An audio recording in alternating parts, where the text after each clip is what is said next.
I came to my daughter's house on her birthday, carrying a gift I had carefully chosen, believing I was walking into a moment my family would cherish. But before I could knock, I heard my son-in-law's voice through the window. Don't invite him in. Just make sure he sends the money." I stood there frozen, listening to every word they said about me. I thought the worst thing I would discover was how little they valued me. I was wrong. What I heard next made me quietly turn around, walk back to my car, and make a decision they never expected. I'm so grateful you're here with me today on Dad Family Revenge. Before we go further, where are you watching from? Drop your city or country in the comments. I read every single one. This story contains fictional elements crafted for entertainment and educational purposes. Any resemblance to actual names or places is coincidental, but everything it teaches you is worth keeping. 30 years in a garage. I didn't always own a company. For a long time, I was just a man with a second-hand drill, press, a maxed-out credit card, and a stubborn belief that if I worked hard enough, something good would eventually come of it. The garage on Elmwood Avenue in Burbank was 240 square feet. It smelled like motor oil and sawdust, and the particular kind of desperation that only comes when you've bet everything on yourself and the odds aren't looking good. That was 1994. I was 30 years old.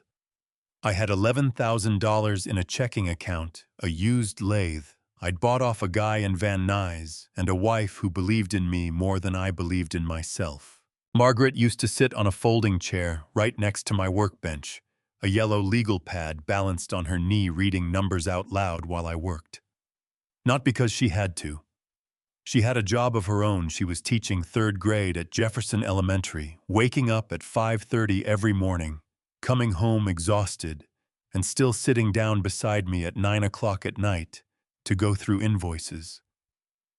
When I told her she didn't have to do that, she looked at me the way she always did when she thought I was being foolish. "Richard," she said, tapping her pen against the legal pad, "if you're going to build something, I'm going to be here while you build it. Now stop arguing and hand me last month's receipts." That was Margaret. Hale Manufacturing didn't happen overnight. It happened in 1,000 small moments. The first contract I almost lost and fought to keep, the equipment that broke down the week we couldn't afford to fix it, the clients who doubted us, and the few who didn't. By the time the company had its first real office, its first real employees, its first year in the black, Margaret and I sat at our kitchen table in Pasadena and let out a breath we'd been holding for a decade. She squeezed my hand across the table and said, "I always knew you'd get here." "We got here," I told her. She smiled and shook her head. "You got here, Richard. I just kept the books."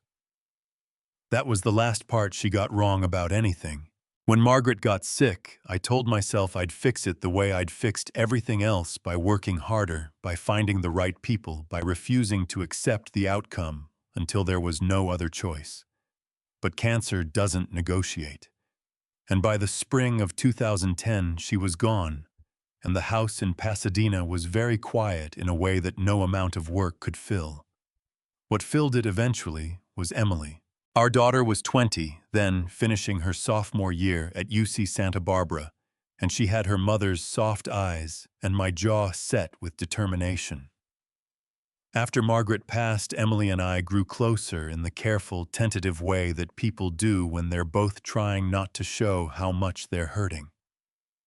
I threw myself into being useful to her. I paid off her student loans the year she graduated. When she married Mark Donovan 3 years later, and they found a house they loved in Glendale, I covered the down payment without blinking. When Mark's real estate venture collapsed the first time, and then the second, I quietly transferred funds and never mentioned it again. I told myself it was what Margaret would have wanted. I told myself it was what fathers did. I was standing on Emily's front porch on a Tuesday afternoon in October, a small wrapped box in my hands, when I heard Mark's voice coming through the living room window. The window was open just a few inches. The afternoon was warm for October, the kind of warm that Southern California holds on to long past when it should let go. I had come early to surprise Emily for her 35th birthday. I wanted to see her face when she opened the door. Instead, I heard my son-in-law's voice, low and certain and completely relaxed, saying things that made the box in my hands feel suddenly very heavy. I stood there on that porch with the sun on my back and my heart hammering against my ribs, and I didn't move a muscle. Because something told me that whatever came next, I needed to hear all of it. The words through the window, the box in my hands was growing heavier by the second. Inside, it was a watch. Margaret's watch, a slim silver Longines she had worn every day for 18 years, that I had sent to a jeweler in Pasadena 3 months ago to have restored.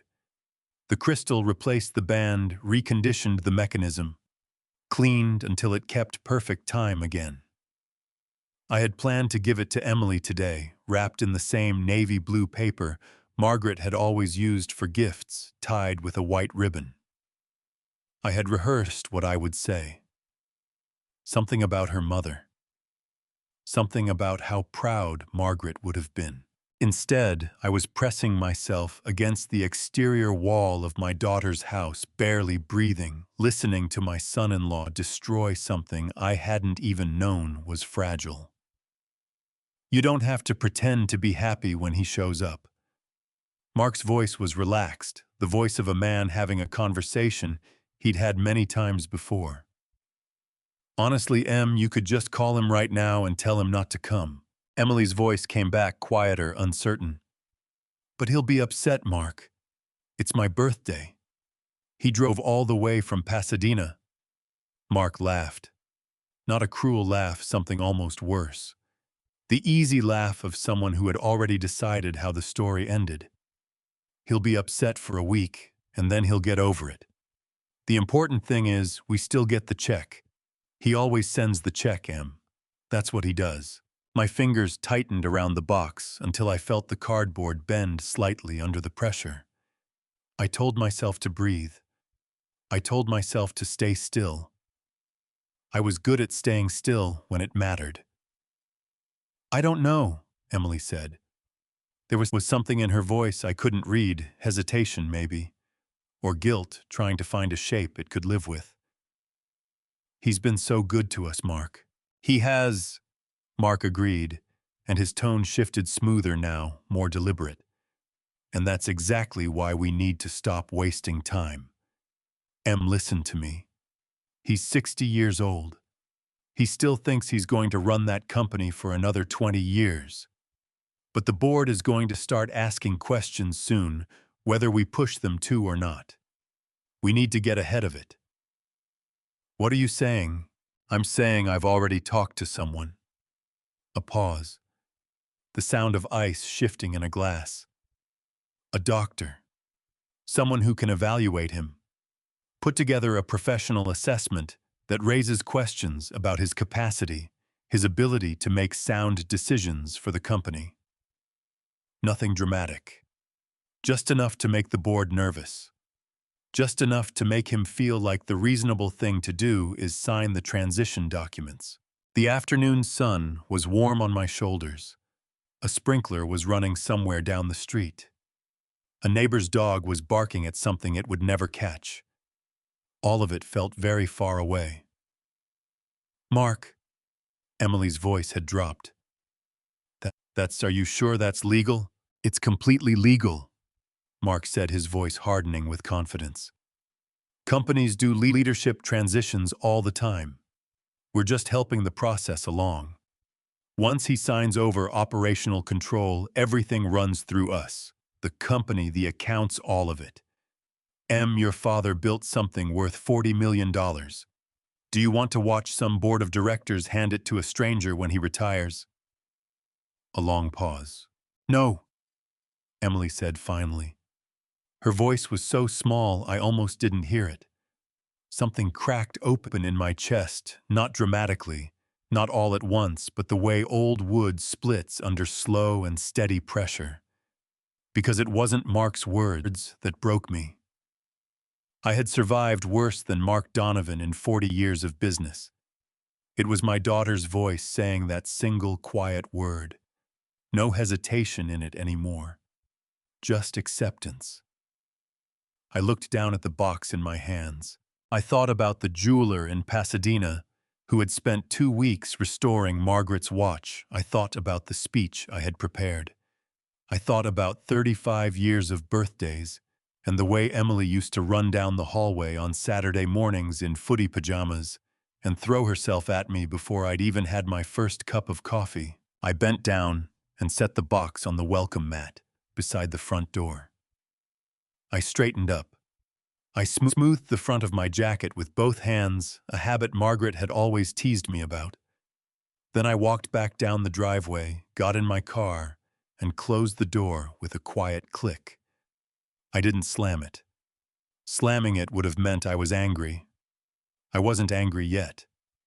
What I felt was colder than anger and much more useful. I sat with both hands on the steering wheel and watched the second hand on my wristwatch move through 4 complete rotations. Then I started the engine and pulled away from the curb, driving home in silence. The 210 freeway back to Pasadena was 34 miles. I drove every one of them without turning on the radio. The late afternoon traffic was thick, the way it always was on the 210 heading west. A slow river of brake lights stretching out ahead of me, everyone inching forward, everyone impatient, everyone with somewhere to be.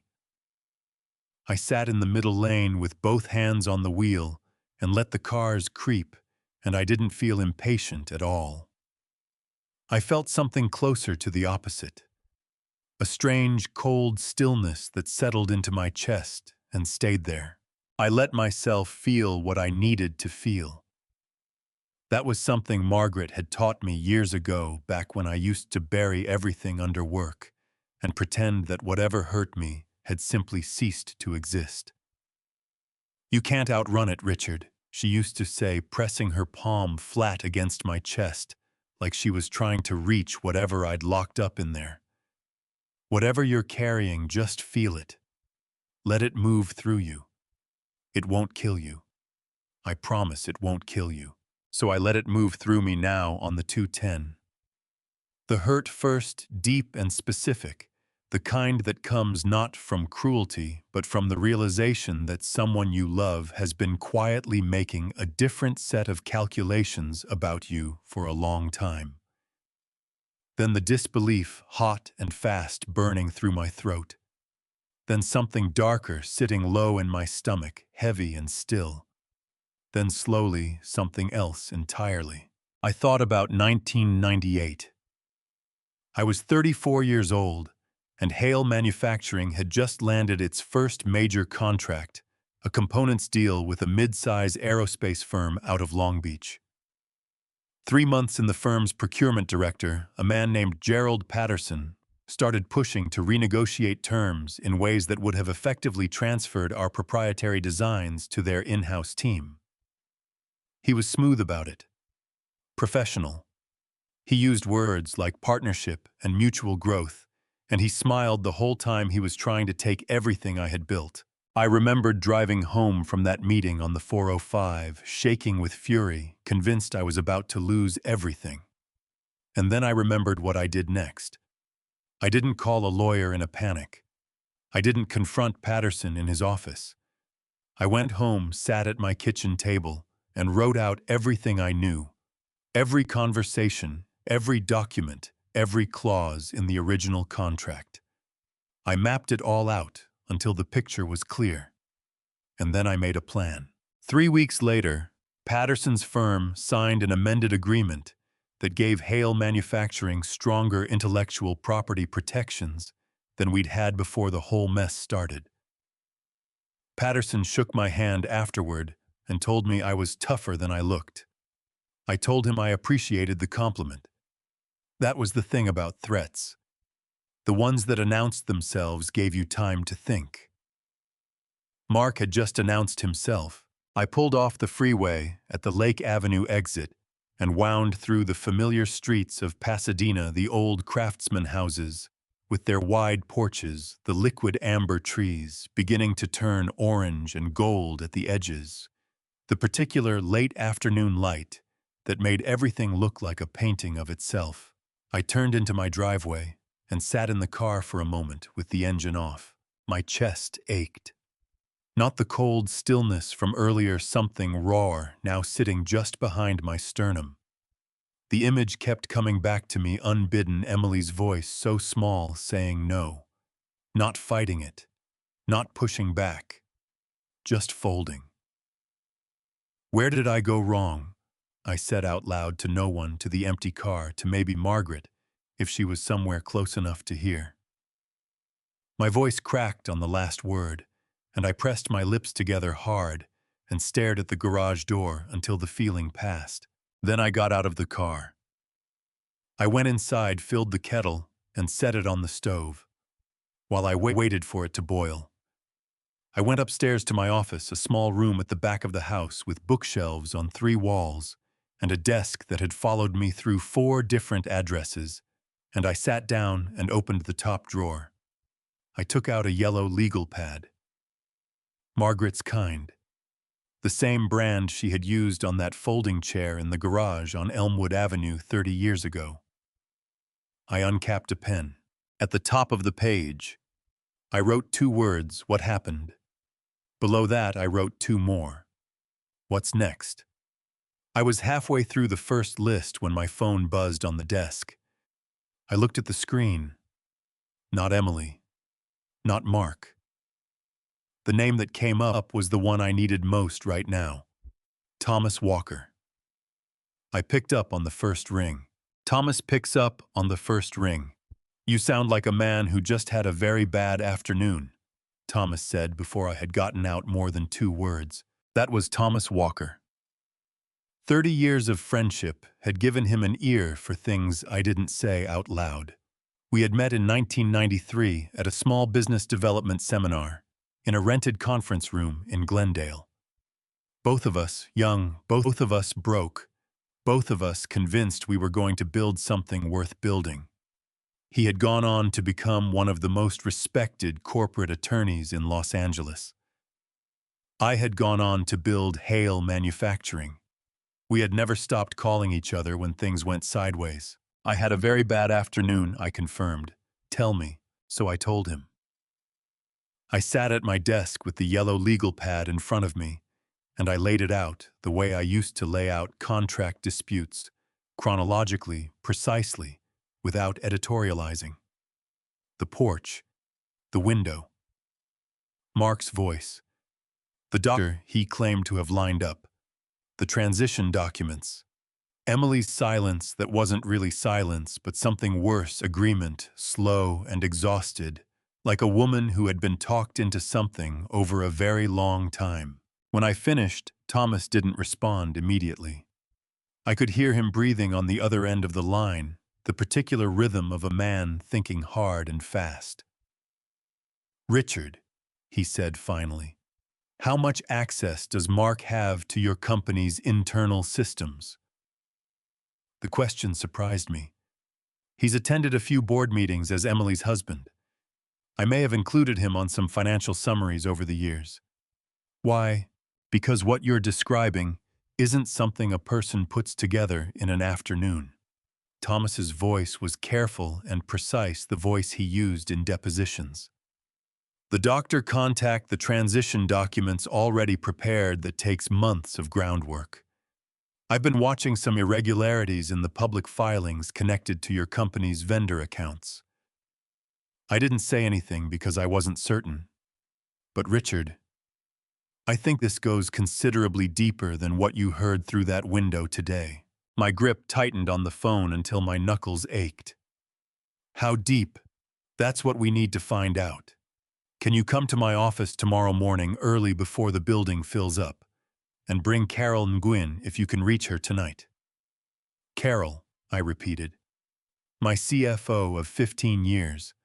A woman who had never once in a decade and a half given me reason to doubt her judgment." You think she knows something. I think she's probably noticed things she hasn't felt safe enough to say yet, Thomas said. Give her a reason to say them.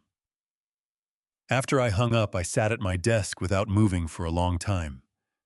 The house around me was the particular quiet of a place that had once been full and was now just empty, the kind of quiet that had a weight to it, that pressed down on your shoulders when you stopped being busy enough to ignore it. I looked at the photograph on the corner of my desk. Margaret and me at Emily's college graduation, squinting into the sun, grinning like idiots. Emily between us in her cap and gown, laughing at something someone off camera had said. All three of us with our arms around each other. I don't know what I missed, I said out loud, my voice rougher than I intended. I don't know when it changed. The photograph didn't answer. The house stayed quiet. Somewhere outside, a car passed on the street and its headlights swept briefly across the ceiling and then were gone. I pulled the legal pad back toward me. Below what's next, I wrote 3 words, find out everything. Then I picked up the phone again and called Carol. She answered on the second ring, her voice alert.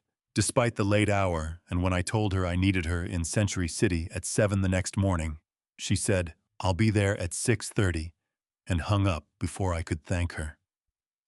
I sat back in my chair and stared at the ceiling. Tomorrow I would start finding out exactly what had been built against me, and by whom, and for how long. But tonight, for just a few more minutes, I let myself miss Margaret with an intensity that made my eyes burn and my chest feel like it was being pressed from both sides at once. Then I capped the pen, turned off the desk lamp, and went to make myself a cup of coffee. There was work to do. The paper trail, Carol Nguyen, was already at the conference table when I walked in at 6:45. She had a leather portfolio open in front of her, a cup of black coffee going cold at her elbow, and the expression of someone who had been awake for a long time working through something she didn't like the shape of. Carol had been my CFO for 15 years. I had hired her when she was 30, fresh out of a mid-size accounting firm that hadn't promoted her, despite 3 consecutive years of being their top performer. Their loss had been the best thing that ever happened to Hale Manufacturing. Thomas came in 2 minutes later, jacket already on a legal pad tucked under his arm. He poured himself a coffee, sat down across from Carol and said, "Tell him what you told me." Carol looked at me steadily. Her hands were flat on the table, not fidgeting, not nervous, but deliberate, the way she got when she was about to say something she'd been holding back for too long. 6 months ago, I started noticing irregularities in our vendor payment accounts, she said. Small ones at first. Payments going to a consulting firm I didn't recognize listed as management advisory services. No contract on file, no deliverables, no contact person. I flagged it internally and was told by Mark that he had arranged some outside strategic guidance for a new growth initiative. She paused. He said you had approved it. The coffee in my stomach turned to ice. I never approved it. I know that now.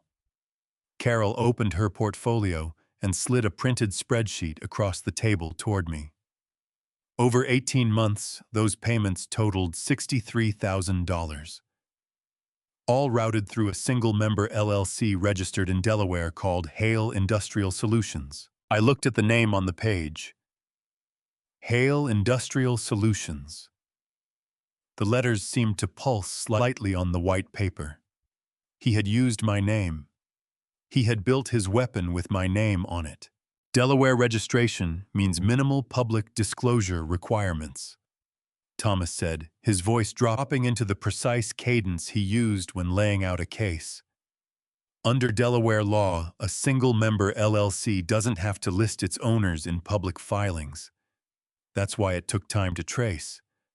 But we got there. He slid his own document across the table, a state registration printout, with Mark Donovan listed as sole member, dated April of the previous year. 18 months ago. He's been building this for a year and a half, Richard. A year and a half. Emily and I had shared Thanksgiving dinner a year and a half ago. I had paid for Noah's school tuition a year and a half ago. I had wired Mark money for a plumbing repair I now doubted had ever needed fixing. All while he was sitting across dinner tables from me refilling my wine glass, calling me Dad. "There's more," Carol said. Her voice didn't waver, but I could see the tension in her jaw, the way she pressed her lips together before continuing. Hale Industrial Solutions has been in contact with at least 4 of our major clients. 2 in New York, 2 here in California. Emails sent from a private account, not his company email, a personal Gmail positioning the LLC as an alternative supplier. Same product categories as ours. Slightly undercut pricing. "I was going to bleed the company dry," I said. The words came out flat and certain. Lose enough revenue claim, the decline was proof I couldn't lead anymore, then pushed the transition documents in front of me while the board was nervous. "That's our assessment," Thomas said. I stood up and walked to the window. 17 floors below Century City was waking up the morning commute thickening on Avenue of the Stars. The early light catching the glass faces of the office towers and throwing it back in long, bright angles. I had stood at windows like this 100 times in 40 years and felt the particular mix of pride and responsibility that came with having built something. This morning, what I felt was different, colder, and far more focused. I used my own money to fund it. I said more to myself than to either of them. The payments to that LLC, that was company money. "Yes," Carol said quietly.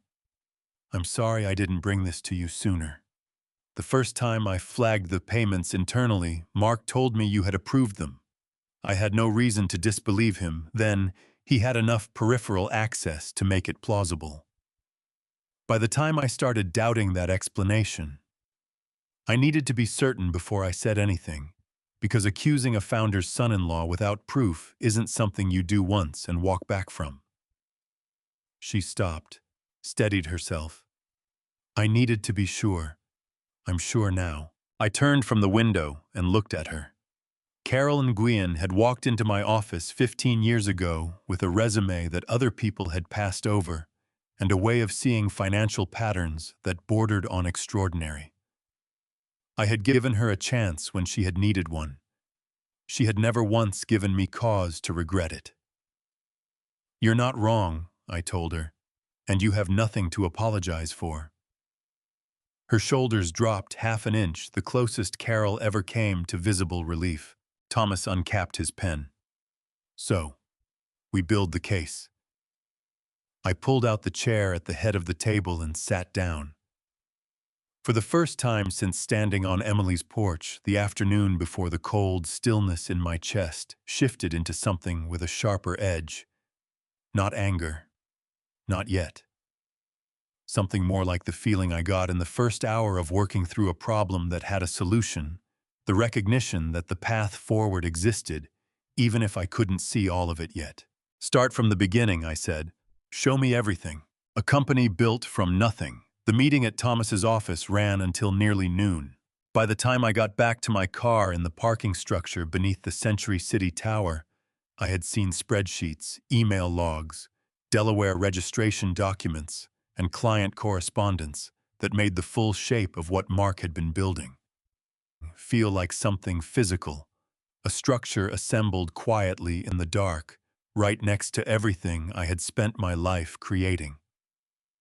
I sat in the driver's seat for a moment, with the documents on the passenger seat beside me, and I felt the weight of all of it pressing down on my shoulders like a hand. I didn't drive home. Instead, I found myself heading north on the 100, then east on the 134, and before I had consciously decided to go there, I was pulling off at the Elmwood Avenue exit in Burbank.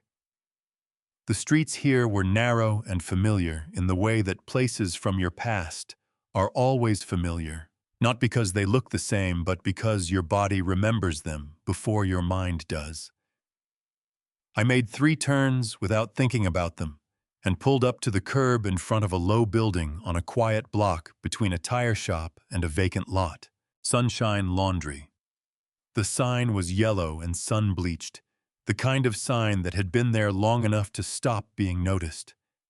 Through the plate glass window, I could see 2 rows of front-loading machines, a folding table, a woman in a red cardigan reading something on her phone while her laundry tumbled dry. 30 years ago, this had been my garage. I got out of the car and stood on the sidewalk with my hands in my jacket pockets, and I looked at that window for a long time. The late afternoon sun was warm on my face, and the air smelled like exhaust and dry leaves, and somewhere nearby, someone was grilling something, the smoke drifting sweet and faint across the block. In 1994, this building had smelled like motor oil and metal shavings, and the burnt coffee smell of the hot plate. I kept on the workbench because I couldn't afford to keep running to the gas station on the corner. The overhead light had flickered every time a large truck went past on Elmwood. The floor had been bare concrete cold in the mornings, and I had learned to work in 2 pairs of socks from November through February. Margaret had sat on a folding aluminum chair right there, right where the coin-operated change machine was now mounted to the wall, with her yellow legal pad and her reading glasses pushed up on her forehead, and her absolute unshakable certainty that what we were doing in this drafty 240-square-foot room was going to amount to something. "You worry too much," she told me once sometime in that first winter when I had come in after a client meeting that had gone badly and stood in the middle of the garage, staring at the floor like a man trying to find a crack he could fall through. She had put down her legal pad and walked over to me and taken my face in both her hands. Her palms were cold from the unheated room, and I could feel the calluses on her fingers from all the papers she graded, and she had looked straight at me and said, "Richard, you built a lathe out of salvage parts and made it run better than the factory model. You can figure out one bad client meeting." I had laughed, despite myself. She had that effect. Standing on the sidewalk outside Sunshine Laundry, I felt my throat tighten until it ached. I pressed my back teeth together hard and breathed through my nose and let the feeling rise up and crest, and slowly begin to recede. Then something shifted. Not grief, not anger. Something quieter and more durable than either. The recognition of what this place actually was not what it had become, but what it had always been. The place where I had learned that the distance between nothing and something was just work and time, and the refusal to quit on a day when quitting would have been very easy. Mark thought I was a 60-year-old man running out of runway. He thought the company I had built was a thing he could slide out from under me like a tablecloth, leaving me standing there holding nothing. He had fundamentally misunderstood who he was dealing with. I took my phone out of my pocket, pulled up Thomas's number. He answered on the second ring, and I could hear papers shuffling in the background, the particular busy quiet of his office in the afternoon. "I'm ready," I said. "Let's build the case, all of it. I want everything documented and airtight before we make a single move." "I was hoping you'd say that," Thomas said, and I could hear the satisfaction in his voice, the sound of a man who had been waiting for this particular conversation for longer than I knew. "Carol and I will start pulling the full financial trail tonight. Can you get me access to the internal server logs?" "Done," I said, "by morning." I took one last look at the window of Sunshine Laundry. The woman in the red cardigan had switched machines and was folding a bedsheet with the efficient, practiced movements of someone who had done it 10,000 times. The afternoon light made the plate glass glow. I turned and walked back to my car. I had work to do. Emily's voice on the recording. Thomas called me back to his office on a Wednesday evening in late October. He had said only 4 words in his text message. "Come in. Tonight. Please." In 30 years of friendship, Thomas had never used the word please in a text message. I was in my car within 10 minutes. His office on the 14th floor of the Century City Tower was empty except for the two of us. The cleaning crew had already been through the carpet, smelled faintly of industrial cleaner, and the overhead lights had been dimmed to their after-hours setting, leaving the room lit mostly by the glow of Thomas's laptop and the sprawl of Los Angeles visible through the floor-to-ceiling windows behind him. 10 million lights in every direction, the city humming to itself in the dark. Thomas didn't stand up when I came in. He just looked at me across the desk with an expression I had seen on his face exactly once before, the night in 2003, when he had called to tell me that a partnership agreement I'd signed had a clause in it that could have cost me the company if we hadn't caught it in time. The expression of a man delivering something he wishes he didn't have to deliver. "Sit down, Richard," he said. I sat. "What I'm about to show you is difficult." He turned the laptop to face me.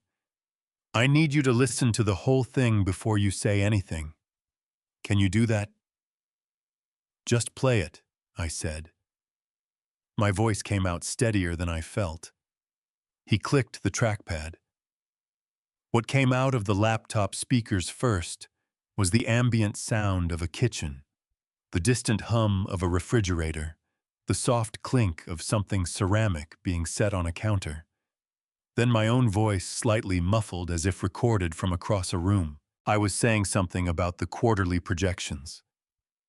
I remembered the conversation. It had been a Sunday dinner at Emily's house in Glendale sometime in August. I had been tired that evening, coming off the back of a difficult week, and at some point I had lost the thread of a number I was citing and had to ask Emily to remind me what figure we had been discussing. On the recording, the pause lasted 4 seconds. 4 seconds that in the original conversation had meant nothing more than the ordinary human experience of a tired 60-year-old man momentarily losing his place mid-sentence. 4 seconds that in the version Mark had assembled came immediately after a clipped edit that removed all context and made it sound like I had simply stopped functioning mid-thought. There were 3 more segments like it, each one carefully selected, each one stripped of the conversation around it, until what remained was a portrait of a man who repeated himself, lost his train of thought, and twice asked the same question within the space of a few minutes. None of it was fabricated. That was the part that made my stomach turn over. Every word on that recording was actually mine. Every pause was real. What had been fabricated was the meaning assembled in an editing program by someone who understood exactly how to take ordinary moments and reshape them into something that looked to an outside ear like evidence of decline. When the recording ended, the office was very quiet, except for the low hum of the building's ventilation system and the faint sound of traffic 17 floors below. I realized my right hand was pressed flat against my chest, fingers spread as if I was trying to hold something in place. I made myself lower it to the armrest. "California law," I said. My voice scraped. "Two-party consent. She can't use this in court." "She can't," Thomas agreed. "Under California Penal Code 632, recording a conversation without all parties' consent is illegal. These recordings would be inadmissible in any legal proceeding." He leaned forward. "But that was never the point. Mark doesn't need a courtroom. He needs a boardroom. He needs 6 people sitting around a conference table to feel uncertain enough about your capacity that they start asking questions. A recording doesn't have to be legally admissible to be socially devastating." I stared at the dark laptop screen. Emily had sat across dinner tables from me all summer. She had hugged me at the door when I arrived and hugged me again when I left. She had called me on my birthday in July and talked for 40 minutes about Noah's new soccer league and a cookbook she was working through, and whether I was eating enough now that I was on my own. She had recorded every word of every visit and handed it to her husband to cut into whatever shape he needed. My throat burned. I pressed the back of my hand against my mouth and stared at the ceiling and breathed through my nose until the burning receded enough to speak. "She has your stubbornness, Richard," Margaret had written in her journal, "and my soft heart." Right now, I couldn't find either one in what I had just heard. "Play it again," I said. Thomas's hand hovered over the trackpad. "Richard, play it again, Thomas." My voice came out harder than I intended, cracking on the last word in a way I couldn't control. "I need to hear it again. I need to hear exactly what they built." He played it again. I listened to every second of it, with my hands gripping the armrests, and my jaw clenched so tight my back teeth ached. And when it finished the second time, I sat there, and I breathed, and I let the full weight of it settle into me, not to break me, but to make absolutely certain I understood what I was dealing with. Then I said, "What's our next move?"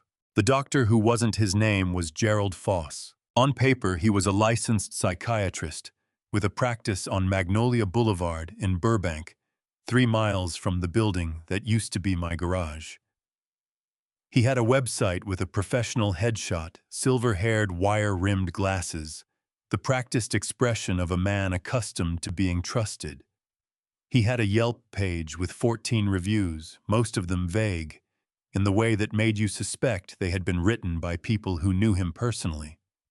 He had a framed degree from UC Davis School of Medicine, hanging on a wall that Thomas had seen in a photograph pulled from a local business profile published 4 years ago. On paper, Gerald Foss looked exactly like what Mark needed him to be. "The California Medical Board keeps a public disciplinary database," Thomas said.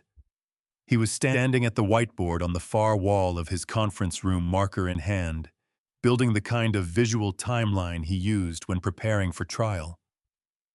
Carol sat to my left with her laptop open, pulling documents as Thomas called for them.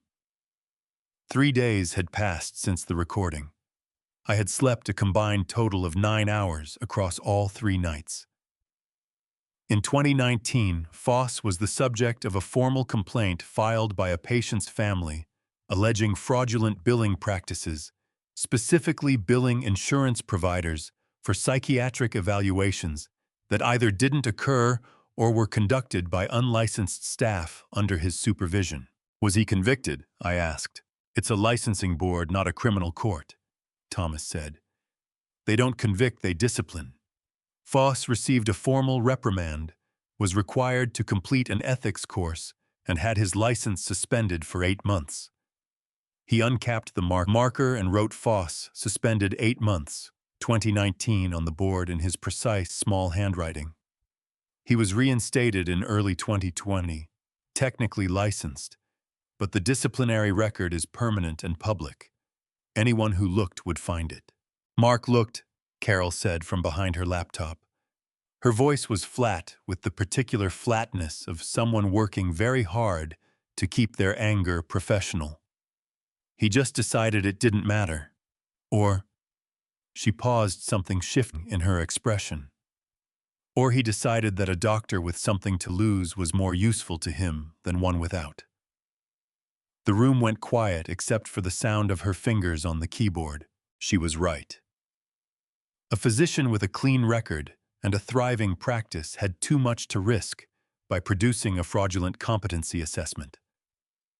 A physician whose license had already been questioned, who perhaps needed the income, who understood that the person asking had enough information to cause further problems, that was a different calculation entirely. "How many times did they meet?" I asked. 3 confirmed meetings," Thomas said. "A coffee shop on Magnolia 2 blocks from Foss's office. Cash transactions, no credit card trail. But the barista remembered them because Mark tipped badly both times, which apparently made an impression." He allowed himself a brief, dry smile. Carol found something else. Carol turned her laptop to face me. On the screen was a spreadsheet, our company's expense ledger, a document I had looked at in summary form a dozen times without ever drilling down into the line items. "Third quarter of this year," she said, leaning forward and tapping the screen with one finger. Her nail made a sharp sound against the glass. "There's a line item here under professional services, $7,500 paid in 2 installments to a consulting entity called Clarity Assessment Group, LLC. She looked at me steadily. Clarity Assessment Group has the same Delaware-registered agent as Hale Industrial Solutions. It's another shell. The money went from our operating account, your company's money, Richard, directly to an entity controlled by Mark, which then made 2 cash withdrawals in amounts consistent with what someone might pay for off-the-books professional services. I stood up from my chair. I walked to the window. Below, on Avenue of the Stars, the lunchtime foot traffic was moving in its usual purposeful streams, people with coffees and dry cleaning, and the slightly harassed expressions of people who had somewhere to be in 11 minutes, normal life ordinary. Tuesday, the world entirely indifferent to the fact that 17 floors up a man was learning that his son-in-law had used his own company's money to pay a compromised doctor to build a case against him. "He paid for it with my money," I said. My voice sounded strange to my own ears, very controlled, very quiet in the way that things get quiet when they are under enormous pressure. "He used Hale Manufacturing's operating funds to pay the doctor who was going to declare me unfit to run Hale Manufacturing." "Yes," Thomas said. I pressed my forehead against the cool glass of the window and closed my eyes for 3 seconds. The city hummed 17 floors below. My chest felt like something was tightening around it, slow and steady, a pressure that had been building for days and had not yet found its release. Then I opened my eyes. "What's our timeline?" I said. "Thanksgiving is when—" "3 weeks from Thursday," Carol said. "Mark is going to use the holiday to push the transition documents," Thomas said. "Family gathering witnesses social pressure. He's going to want to do it in a setting where saying no feels like causing a scene." I turned from the window. The cold focus I had felt on the sidewalk outside Sunshine Laundry was back, sharper now, refined by everything I had learned in the past 10 days into something that felt almost surgical. "Then we have 3 weeks," I said. "Let's not waste them. Before I take you to that Thanksgiving table comment I'm in right now, I want to know you're still here, because what Richard is about to face in that dining room is something none of us saw coming." See you in the comments on Dad Family Revenge. I'll note portions of this story include fictional details added to bring the message to life. If you'd prefer to step away, now there's no judgment, but for those staying, the best part is still ahead. Thanksgiving, I had been buying pie from the same bakery on Colorado Boulevard in Pasadena for 11 years. A small place called Lavender and Rye, run by a woman named Doris, who had known Margaret, and who always set aside a brown butter pecan pie for me, starting the first week of November, because she knew I would come for it eventually. I picked it up on Thanksgiving morning, same as always. Doris asked how I was doing. I told her I was well. She handed me the pie box tied with baker's twine and said, "You bring that family of yours some joy today, Richard." I smiled and told her I would try my best. I had not slept well in 3 weeks. It did not show because I had spent 40 years learning how to make things not show. The drive to Glendale took 22 minutes. Emily and Mark's house was a 4-bedroom colonial on a wide, tree-lined street where the liquid amber trees had gone fully red and gold, and the neighbors had already put out their fall wreaths and their decorative corn stalks. I had helped them find this house. I had stood in the empty living room on a Saturday afternoon 7 years ago and watched Emily turn in a slow circle with her arms out and say, "This is it, Dad. This is the one." I had written the check for the down payment before we left the driveway.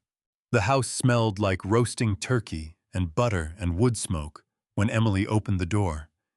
She hugged me tightly, her arms around my neck, her cheek against mine, and for a moment I held on to her and let myself feel the full ache of loving someone who had let you down, and loving them anyway, helplessly, the way parents always do. "I'm glad you came," she said against my shoulder. Her voice was muffled, but I heard something in it that I hadn't expected, something thin and frayed at the edges like a piece of fabric that had been pulled too many times in too many directions. I filed it away and said nothing. I handed her the pie. Mark met me in the hallway with a handshake and a wide smile that reached his eyes about halfway. "Richard, great to see you. Can I get you something to drink?" "Sparkling water would be great," I said pleasantly. "You got it." He clapped me on the shoulder and headed for the kitchen, and I watched him go with the particular attention of a man who now knew exactly what he was looking at. Dinner was Emily's extended family on her mother's side. An aunt named Patricia, her husband, two cousins I had met at the wedding and not since. They were warm, uncomplicated people who talked about their drive down from Santa Barbara and asked me polite questions about the company and complimented the pie.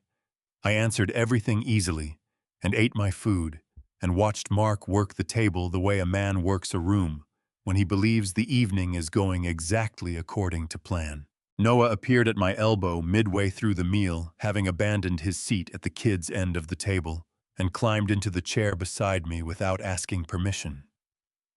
He was 8 years old and had his mother's eyes and the particular fearless quality of a child who had always felt completely safe in the world.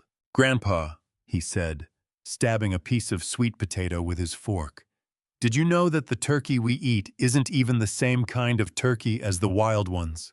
The ones at the store are bred to be like really fat, so they can't even walk right." "I did not know that," I said. "Where did you learn that?" "YouTube," he said, with the complete confidence of a generation that considered this an adequate citation. I laughed, a real one, the kind that surprises you, and for a moment the tightness in my chest released just slightly. After dinner, when the plates had been cleared and Patricia and her husband were washing up, and the cousins had taken Noah into the backyard, Mark set a leather portfolio on the table in front of me. He did it smoothly, casually, the way you set something down when you want it to appear as though you've just remembered it. "I put together some materials I wanted to talk to you about," he said, settling into the chair across from me. Emily appeared from the kitchen doorway and stayed there leaning against the frame with a dish towel in her hands. Her knuckles were white around the cloth. "Just some thoughts about the company's future. Succession planning, that kind of thing.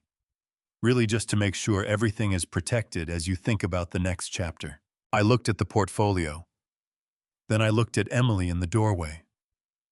She met my eyes for exactly 2 seconds before looking down at the dish towel in her hands. And in those 2 seconds, I saw something that cracked my heart open in a completely different way than the recording had. Not anger, not betrayal, but something that looked frighteningly like shame. She knew. She had always known. And she was standing in her own kitchen doorway, unable to look at her father. Then Noah burst back through the sliding glass door from the backyard, cheeks flushed red from the cold, and launched himself onto the chair beside me. He grabbed my arm with both hands to steady himself, still breathing hard from whatever game he'd been playing outside. "Grandpa," he announced loudly, with complete innocence, "Daddy says you should probably rest more.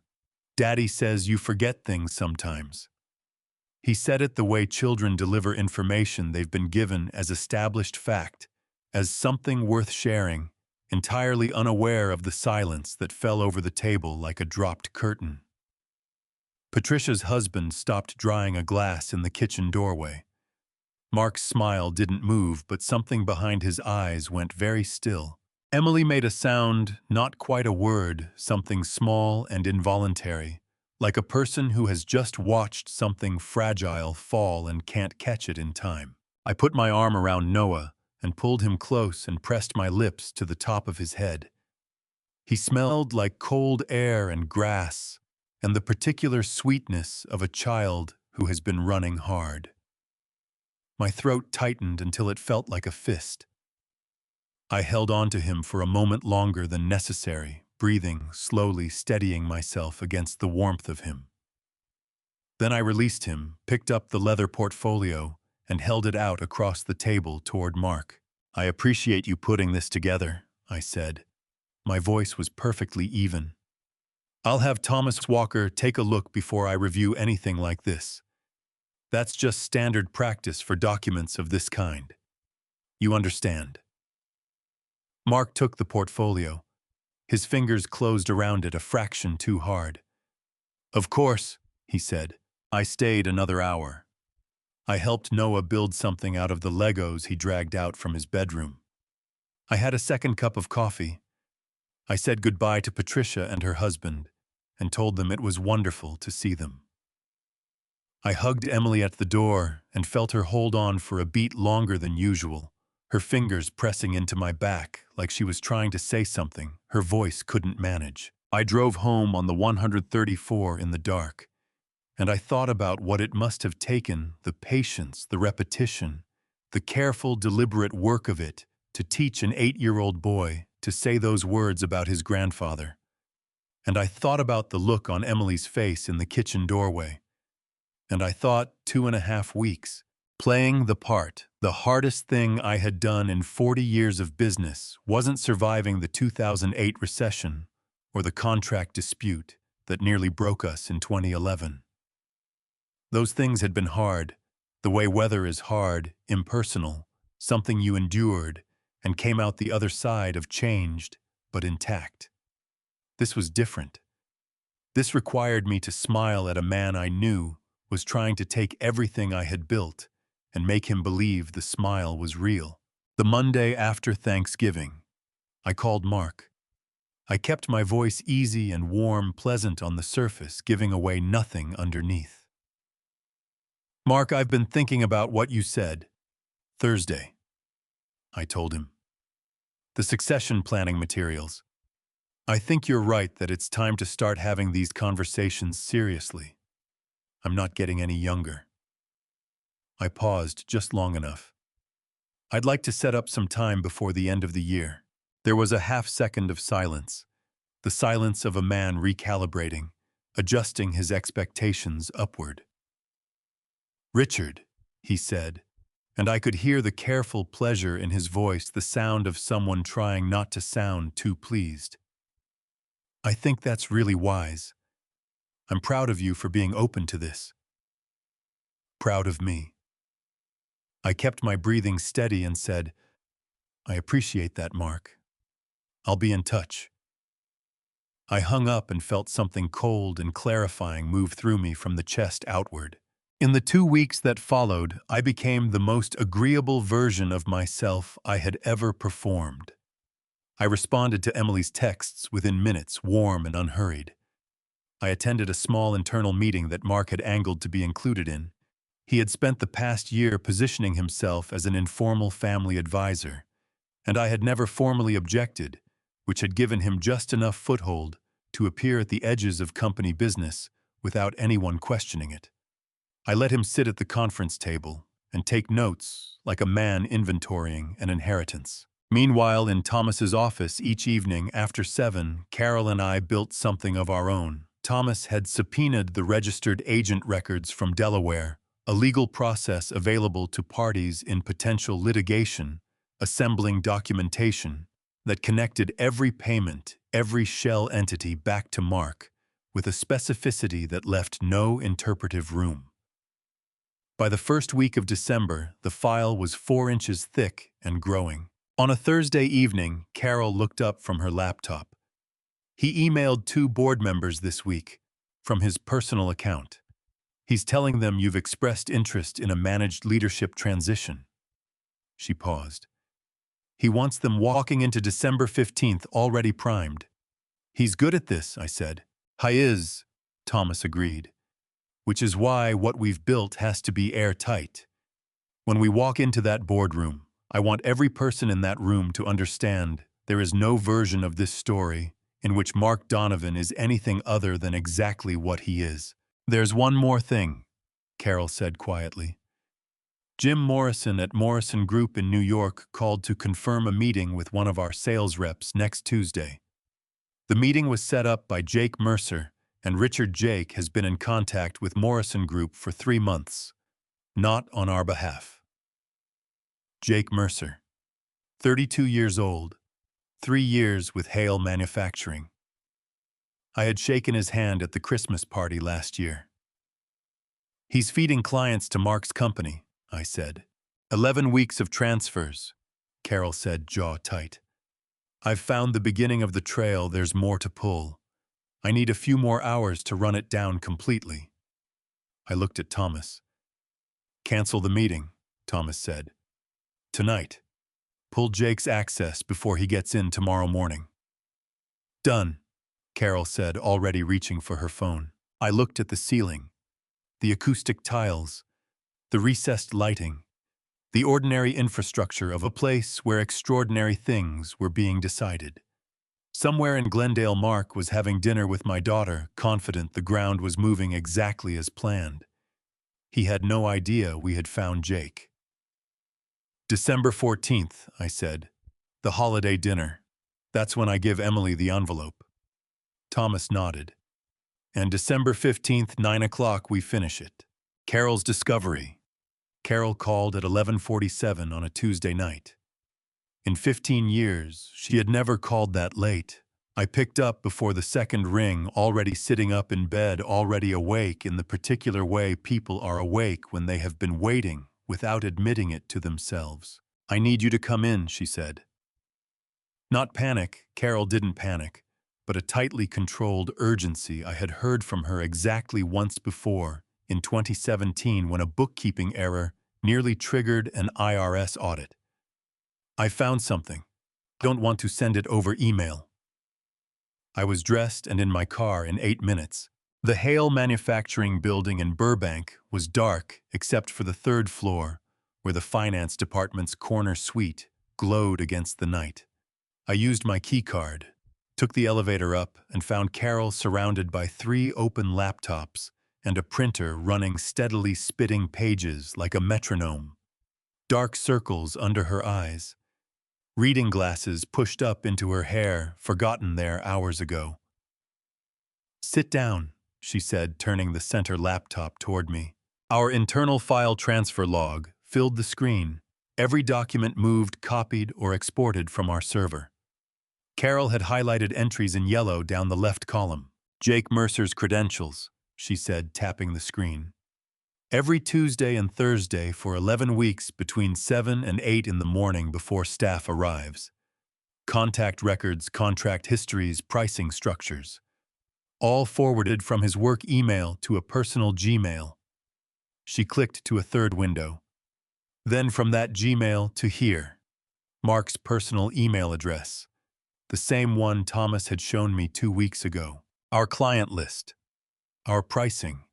Our pipeline. Delivered to Mark's inbox twice a week for 3 months as reliably as a newspaper subscription. He was being paid, Carol said, pulling up a bank record subpoenaed through Thomas's legal process. 11 deposits, $800 to $1,200 each, originating from Clarity Assessment Group. She looked at me over her glasses. The same shell company that paid Gerald Foss. My hands tightened on the edge of her desk until the laminate pressed into my palms. The Morrison Group meeting is Tuesday, I said. 5 days. Jim Morrison thinks he's renewing a contract with us, Carol said, pulling off her glasses. He's actually walking into a pitch from Hale Industrial Solutions, using our proprietary pricing to undercut us by exactly the margin that makes switching attractive. If Morrison moves, 3 other clients follow. That's the cascade enough revenue loss to make the board question your leadership before Mark even has to suggest it. I stood and walked to the window. The Verdugo Mountains sat dark against a darker sky, city lights spreading outward like something spilled. 30 years ago, I had stood in a cold garage 2 miles from here, believing I was building something that would last. I had. And somewhere along the way I had stopped checking the locks. Carol. She looked up. How long have you been here? Since 4:30. 7 hours. Running a thread deeper and deeper into something that had every reason to make her walk away, and she had stayed because the work needed doing. 15 years ago, I said 3 firms passed on your application before I called. Your old manager said you asked too many questions and made people uncomfortable. I held her gaze. That's exactly why I hired you. Tonight is exactly why. Her eyes went bright, not crying. Carol wouldn't cry at work, but the brightness of someone seen clearly and not expecting it. What do we do? She asked.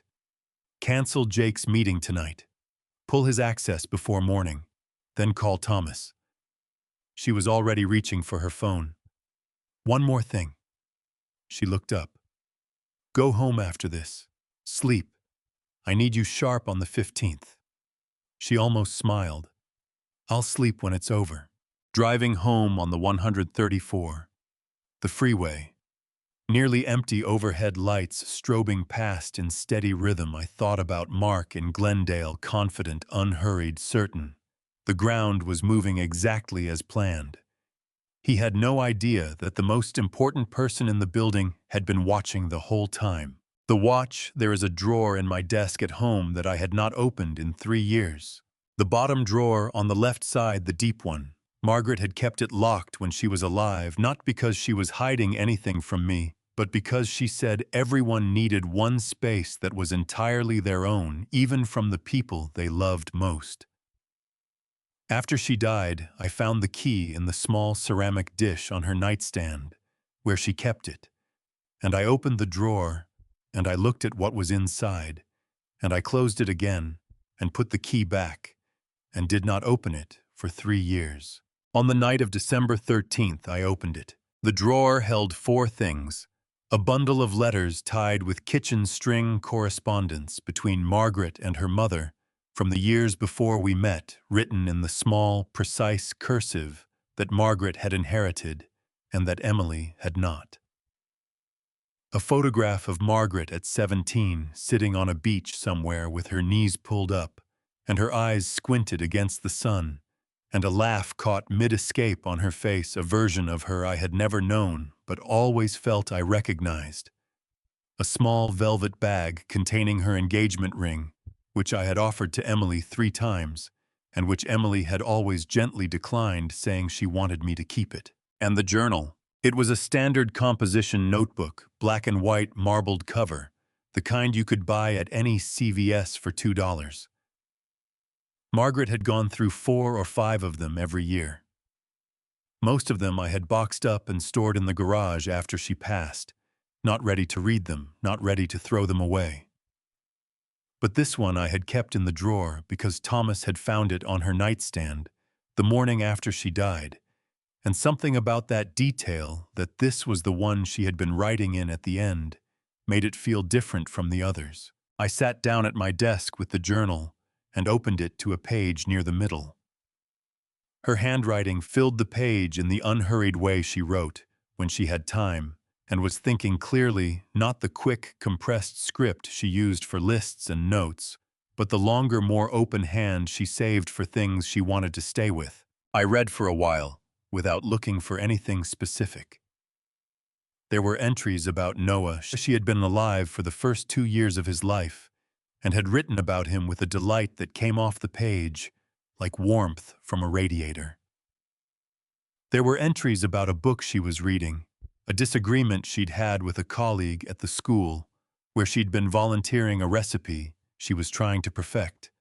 Ordinary days, ordinary thoughts recorded in the careful hand of a woman who understood that ordinary days were what a life was actually made of. Then I turned a page and found the entry dated the spring of Emily's college graduation. She has your stubbornness, Richard, Margaret had written. That jaw. That absolute refusal to accept that something might not work out the way she wants it to. I watch her sometimes, And I see you at 30 as certain that the world will eventually come around to your point of view if you just hold your position long enough. But she has my soft heart too. And I worry about that combination sometimes, the stubbornness without enough armor around the softness. I hope life is gentle with her. I hope whoever she chooses to walk through it with sees both things and loves her for both of them. I hope she never lets anyone make her small. I read that last line 3 times. I let the journal rest open in my lap, and I sat at my desk in the dark, with only the small lamp burning, and I looked at the wall of bookshelves in front of me, 30 years of accumulated reading. The spines faded and cracked in places, some of them. Margaret's books interleaved with mine so thoroughly that I had long since stopped being able to tell which were whose. My throat ached with a specific pressurized kind of pain, the kind that builds when you are trying very hard not to make a sound. I pressed the heel of my hand against my sternum and breathed slowly through my nose, and felt the grief move through me in the way that it still did sometimes without warning, without respecting the schedule I tried to keep it on. She had worried about Emily's soft heart. She had seen it years before I had. She had written it down, and I had not read it until now, sitting at this desk on the night before everything changed, and I wondered what it would have been different if I had read it sooner. If I had seen what Margaret saw. If I had paid closer attention to the thing my daughter was willing to become when someone she loved asked her to. I hope she never lets anyone make her small. I closed the journal. I sat with my hand flat on the cover for a long moment, feeling the cardboard give slightly under my palm, warm from being held. Then I opened the drawer again and took out the watch. It was still in the box from the jeweler in Pasadena, the same navy blue box, the same white ribbon I had tied around it in October, and carried up Emily's driveway and set on a welcome mat and driven away from. I opened the lid. The watch face caught the lamplight and threw it back in a small, clean arc across the ceiling. Margaret had worn this watch every day for 18 years. She had been wearing it the first time I told her I loved her, standing in the parking lot of a diner in Glendale at 11 o'clock on a Tuesday night, because I had been too nervous to say it anywhere more significant. She had looked down at the watch, then back at me and said, "It took you long enough." Then she had laughed and I had laughed, and somewhere in the parking lot of that diner, the rest of my life had quietly begun. I closed the box. I set it on the corner of the desk, where I would see it in the morning. Then I picked up my phone and called Thomas. He answered on the second ring, his voice alert despite the late hour. "Everything all right?" "Everything's ready," I said. "Tomorrow we give Emily the envelope. The day after we finish it." A pause. Then Thomas said simply, "Good." I hung up. I turned off the desk lamp. I sat in the dark for a moment with my hand resting on the journal and the watch box side by side on the desk in front of me.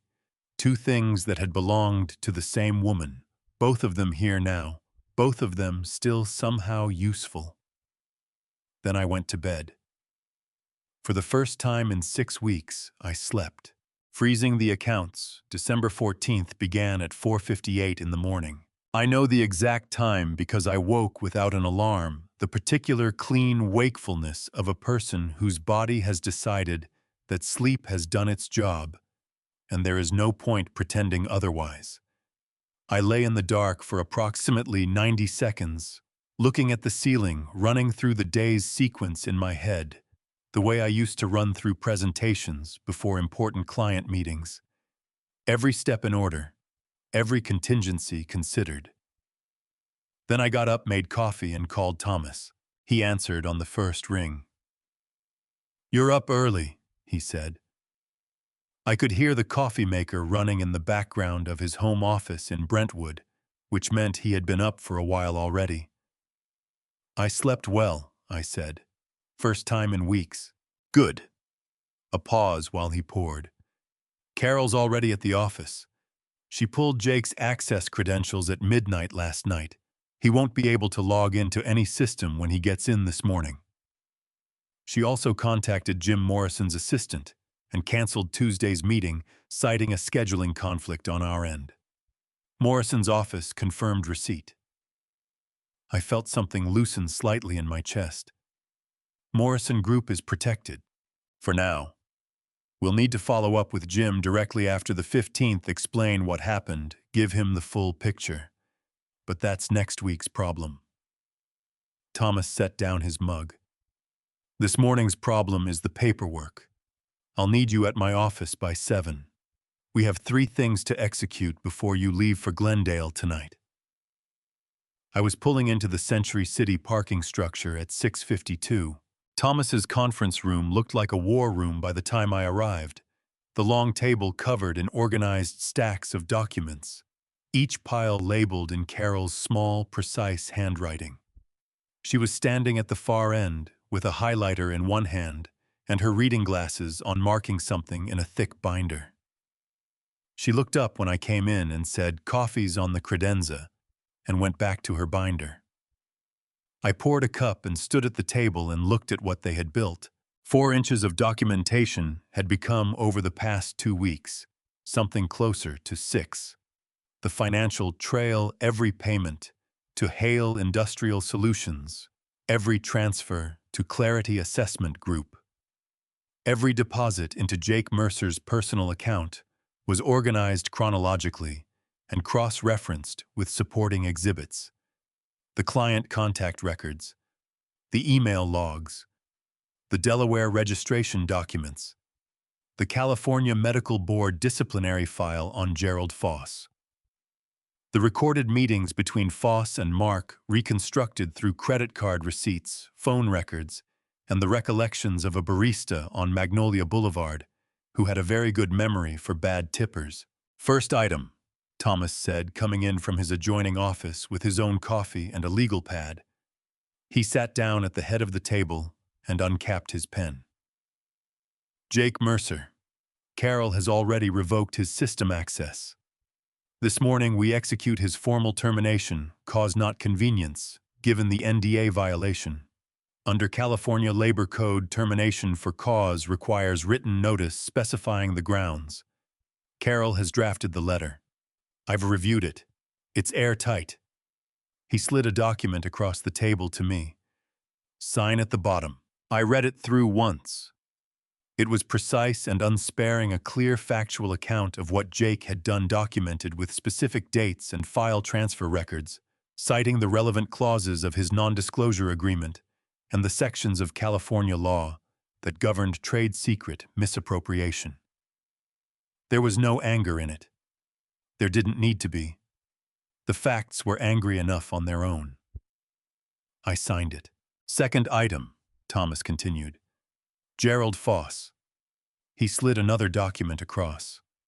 "A formal legal notice, cease and desist, informing Foss that any assessments reports or professional opinions he has produced or intends to produce regarding your cognitive or professional capacity are the subject of an active legal inquiry. It also notifies him that copies of the financial records connecting payments made to him through Clarity Assessment Group to Hale Manufacturing's operating funds have been preserved and may be submitted to the California Medical Board as part of a second formal complaint." Thomas tapped the page. This doesn't stop him from talking, but it reminds him very clearly what's at stake for him personally if he does. I thought about Gerald Foss on Magnolia Boulevard, sitting across a coffee shop table from Mark Donovan, calculating the risk of what he was being asked to do. I wondered if he had calculated it correctly. "Sign," I said, and signed. "Third item." Thomas set a single sheet of paper on the table in front of me. It was simpler than the others, a formal notice of special board meeting addressed to each of the 6 members of Hale Manufacturing's board of directors by name. The notice specified the date: December 15th, the time 9 o'clock in the morning, and the location: the 12th floor boardroom of the Hale Manufacturing headquarters in Burbank. The stated purpose was a single-line review of matters material to the governance and security of Hale Manufacturing. They'll all be there, I asked. 5 confirmed as of last night, Thomas said.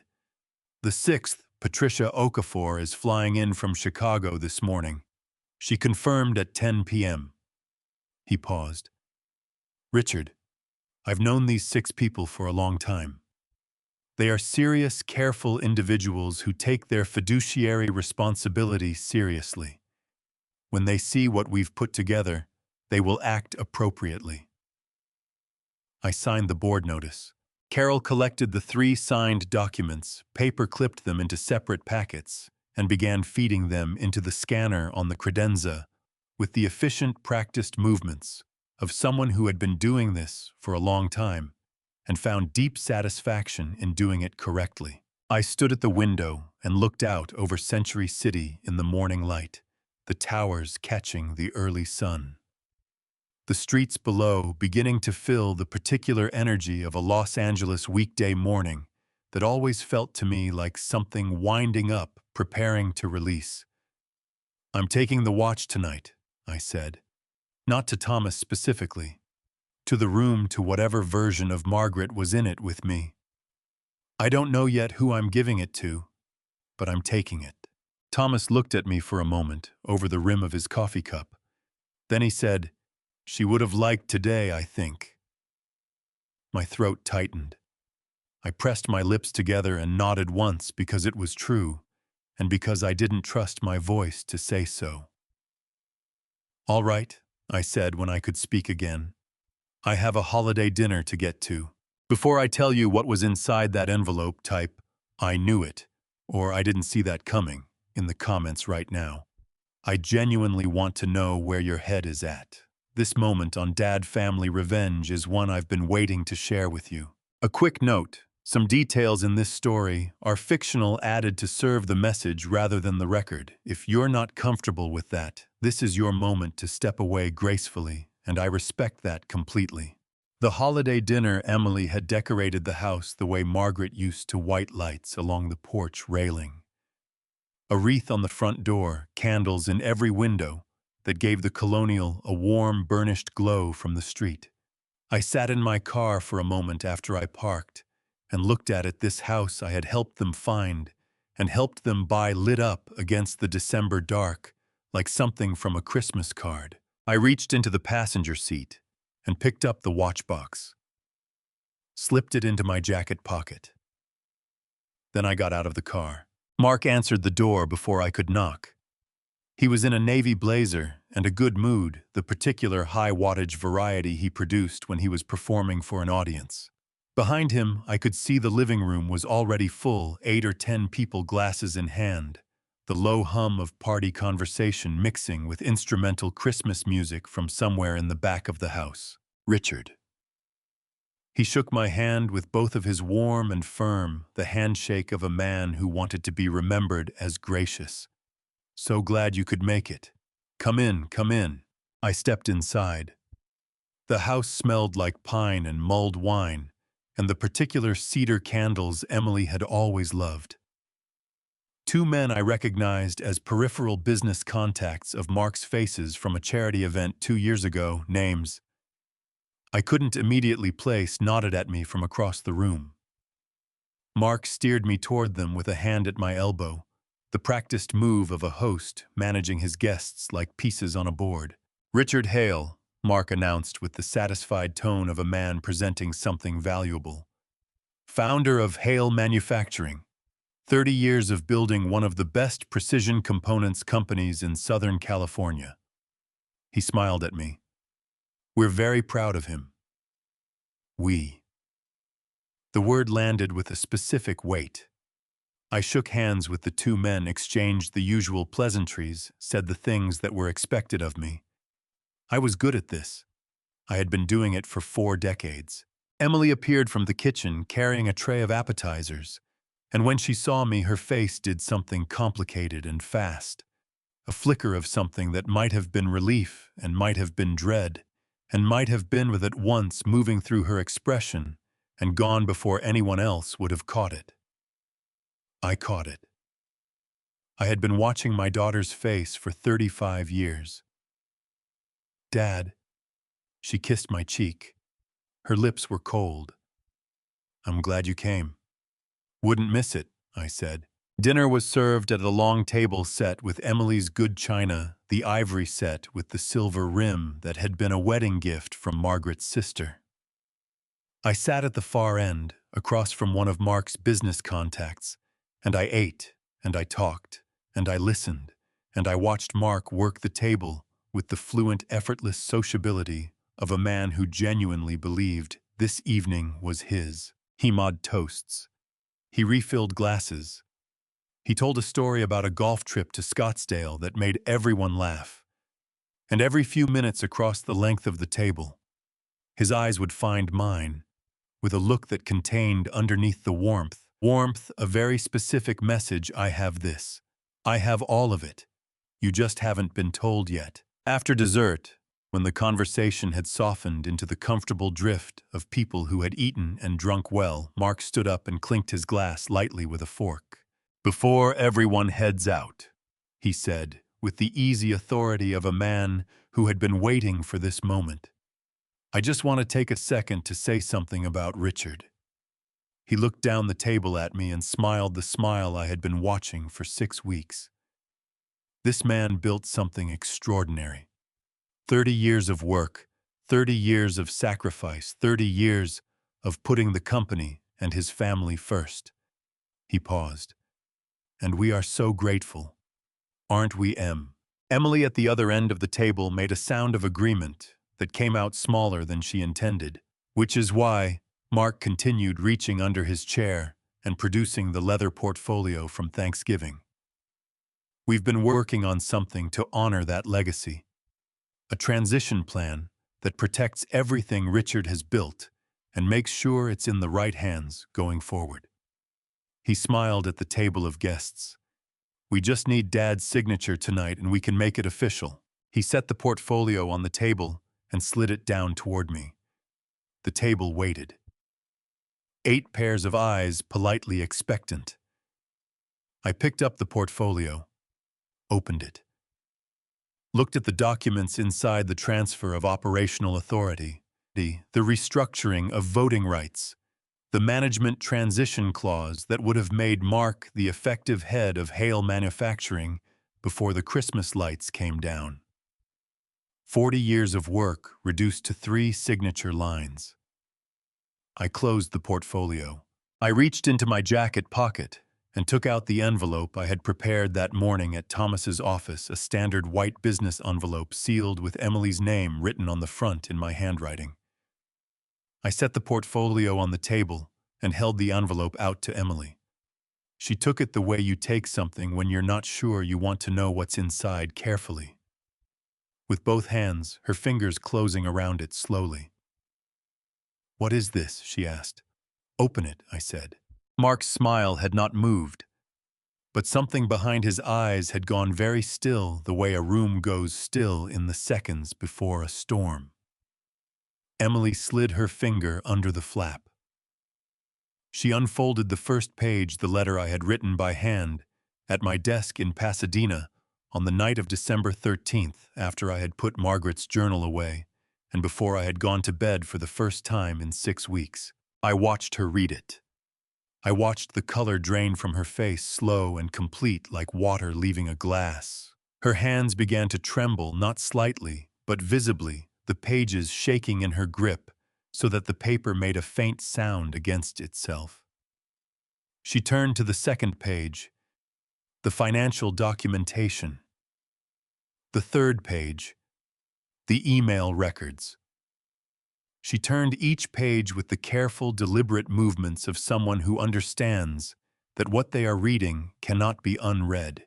When she reached the final page, the formal notice that all financial support from Richard Hale to the Donovan household was terminated, effective immediately, her breath caught in a way that was audible in the sudden quiet of the dinner table. Mark reached across and took the papers from her hands.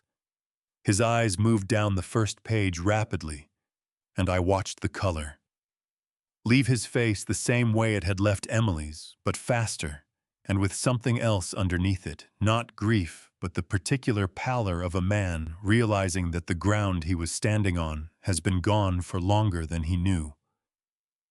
"Richard," he said. His voice had shed its party warmth entirely. What was left was something thinner and colder. "What is this?" "It's a letter," I said, "and documentation, and a notification."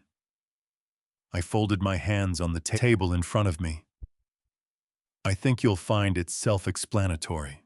Emily made a sound, then not a word, something that came from further down than words, a compressed, shaking exhale that she pressed her hand over her mouth to contain.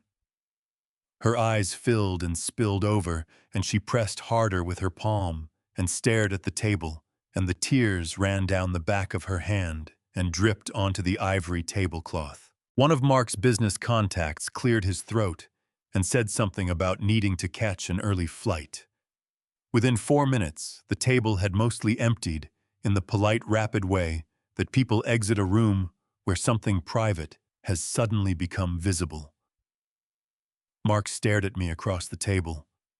His jaw was working. His hands, flat on the tablecloth, were pressing down hard enough that his knuckles had gone white. "You can't just—" he started. "I can," I said, "and I have." I pushed my chair back and stood. I buttoned my jacket. I looked at Emily, who still had her hand pressed over her mouth, her shoulders shaking with the effort of containing something too large for the room. "I love you," I told her.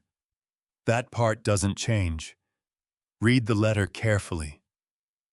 I picked up the leather portfolio from the table and held it out to Mark. He took it. He didn't have a choice. I said goodnight to no one in particular, walked to the front door, and let myself out into the cold December air. The white lights on the porch railing were still burning steady and small against the dark. I had a board meeting in the morning. The boardroom. I arrived at the Hale Manufacturing building at 7:15. The parking structure was mostly empty at that hour, and I took my usual space on the second level, the one closest to the elevator, the one with my name on a small sign that I had always found faintly embarrassing and had never gotten around to removing. I sat in the car for a moment with the engine off and looked at that sign. Richard Hale, founder. I got out of the car and went up to my office on the 5th floor and made a pot of coffee and sat at my desk and watched Burbank wake up through the window. The San Gabriel Mountains were clear on the horizon, sharp-edged in the cold December air, the kind of clarity that comes after a night that has burned everything soft away. At 8:45, I took the elevator to the 12th floor. Thomas was already in the boardroom, standing at the AV console at the far end of the long table, checking the presentation on the screen with the focused, unhurried attention he brought to everything he did in a professional capacity. He had been a corporate attorney for 31 years. In that time, I had watched him walk into rooms that were adversarial rooms, that were chaotic rooms where everyone was shouting. I had never once seen him raise his voice. "How are you?" he asked without turning around. "Ready," I said. The 6 board members arrived between 8:50 and 9 o'clock. Patricia Okafor came in first. She had flown in from Chicago the previous morning and had the particular alertness of someone who had been thinking about this meeting since they got on the plane. She shook my hand with both of hers and said, "Richard, whatever this is, we're here." The others filed in behind her, 5 serious, capable people who had given significant portions of their professional lives to the governance of this company, and who took that responsibility in exactly the way you hoped people would. Mark arrived at 9:02. He came through the door with the particular confidence of a man who believed he was walking into a formality, the final administrative step of a process he had already completed. He was in a charcoal suit and a blue tie, and he carried the leather portfolio under his arm, the same one I had handed back to him across Emily's dinner table the night before. He scanned the room, registered the board members, registered Thomas at the AV console, registered me standing near the window. His eyes stopped on Emily. She was sitting in a chair along the wall, not at the table. At the wall, slightly apart from everything, as though she wasn't sure she had the right to take up space in the room. Her eyes were red-rimmed from the previous night, and she was holding a paper coffee cup in both hands, the way you hold something when you need something to hold. I had called her at 7 that morning and asked if she wanted to be here. Thomas had cleared it with the board in advance as the founder's only family member, and a direct party to the events being presented. They had agreed unanimously that she had every right to be in the room. She had been quiet for a long time on the phone. Then she had said yes. Mark's expression shifted just slightly, just for a moment, and then reset into something professionally neutral. Thomas stepped to the head of the table. "Thank you all for being here on short notice," he said. "My name is Thomas Walker. I'm Richard Hale's personal legal counsel and have been for 30 years. What I'm about to present to this board represents the findings of a legal and financial investigation conducted over the past 7 weeks. I'll ask everyone to hold questions until I've completed the presentation. Everything you see on the screen is documented, sourced, and preserved as evidence." He clicked the remote. The first slide appeared on the screen behind him, a clean, simple timeline. April of the previous year to the present. 18 months of documented activity laid out in chronological order, with dates, amounts, and connecting lines that showed with absolute clarity how each piece related to every other piece. Thomas walked through it, the way he walked through everything methodically, without drama, letting the information speak for itself. The registration of Hale Industrial Solutions, LLC in Delaware. The payments from Hale Manufacturing's operating accounts to Clarity Assessment Group. The emails from Mark's personal account to 4 of the company's major clients. The file transfer logs showing Jake Mercer's systematic extraction of proprietary client data over 11 weeks. The financial records connecting payments to Jake's personal account back to the Clarity Assessment Group shell. He clicked to the next section. Gerald Foss's California Medical Board disciplinary record appeared on the screen, his 2019 suspension, his reinstatement, his 3 meetings with Mark at the coffee shop on Magnolia Boulevard, the Clarity Assessment Group payments that had funded those meetings, the draft assessment framework that Thomas's investigator had obtained through legal discovery channels from Foss's office, files a template for a cognitive capacity evaluation that had never been formally submitted because they had run out of time. The room was very quiet. Mark had not moved from his chair. He was sitting with the leather portfolio on the table in front of him, and his hands flat on either side of it, and his face arranged in an expression of careful attention that had stopped resembling anything natural about 4 slides ago. His eyes moved between the screen and Thomas with the rapid, calculating quality of a man running scenarios and finding that none of them were resolving in his favor. Thomas clicked to the final section. The audio file visualization appeared on the screen, a waveform display, green lines against a dark background, showing 2 tracks side by side. The left track was labeled Edited Version. The right track was labeled Source Recording Unedited. These recordings, Thomas said, were made without Richard's knowledge or consent. Under California Penal Code 632, they are not admissible as legal evidence. I am presenting them here not as legal evidence but as documentation of intent to demonstrate to this board the methods being employed and the purpose they were intended to serve. He played 30 seconds of each side by side. The difference was audible even to someone who hadn't been looking for it. Patricia Okafor leaned forward in her chair and said very quietly, "Play that again." Thomas played it again. The room stayed quiet for a moment after the audio ended. The kind of quiet that has weight and texture. The kind that means people are processing something that has rearranged their understanding of a situation. Then Mark pushed his chair back and stood up. This is... He stopped. Started again. This is a selective presentation of... He stopped again. His jaw was working hard, and his hands at his sides now were trembling with a fine, rapid tremor that he was visibly trying to control. He looked around the table at 6 faces that were not giving him anything to work with. He looked at Thomas, who was watching him with the patient, neutral expression of a man who has seen this moment many times and knows exactly what it means. Mark looked at me. I met his eyes. I didn't say anything. There was nothing left to say that the screen behind Thomas hadn't already said more precisely than I could. Something moved through Mark's expression, then something I hadn't expected, something that looked for just a moment, like a very young man realizing he had made a catastrophic miscalculation that could not be walked back. Then it was gone, replaced by the blank, forward-facing expression of someone in damage control mode. He picked up the leather portfolio from the table. He walked to the door. He opened it and went through it, and the door swung closed behind him on its pneumatic hinge, slowly and silently, and the latch clicked into place with a sound that was very small in the large, quiet room. Patricia Okafor exhaled. It was not quite a sigh, more the sound of a person releasing something they had been holding carefully for the duration of the presentation.